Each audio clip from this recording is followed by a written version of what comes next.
যখনই প্রশ্ন করা হয় তখন প্রায় প্রত্যেক অভিনেতাই বলেন তাদের কাছে টিআরপির চেয়েও গুরুত্বপূর্ণ চরিত্র চিত্রনাট্য। কিন্তু বৃহস্পতিবারই বদলে যায় অনেক কিছু। সমাজ মাধ্যমের পাতায় ঢু দিলে তা স্পষ্ট লক্ষ্য করা যায়। ধারাবাহিকের অনুরাগীদের মধ্যে অনেক সময় বিবাদও তৈরি হয়। গত কয়েক সপ্তাহে টিআরপি তালিকায় অনেক কিছু ওলটপালট হয়ে গিয়েছে।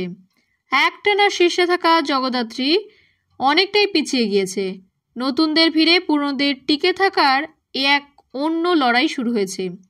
গত সপ্তাহের মতো এই সপ্তাহেও প্রথম স্থানে রয়েছে রাজরাজেশ্বরী রানী ভবানী।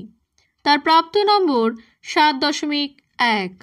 দ্বিতীয় স্থানে রয়েছে পরশুরাম আজকের নায়ক, পেয়েছে 6.7।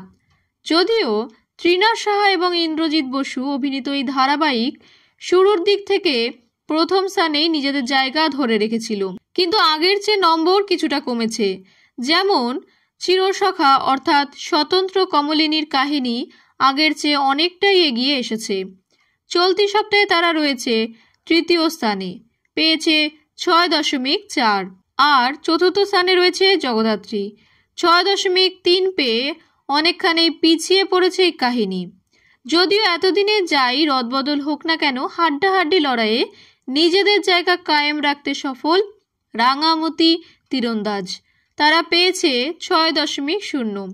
গত কয়েকদিনে দিতিপ্রিয়া রায় এবং জিতু কমলের ঝামেলাকে কেন্দ্র করে যে বিতর্ক তৈরি হয়েছে তাতে অনেকেই ভেবে ফেলেছিলেন চিরদিনই তুমি যে আমার ধারাবাহিক উঠে আসবে প্রথম 5-এ।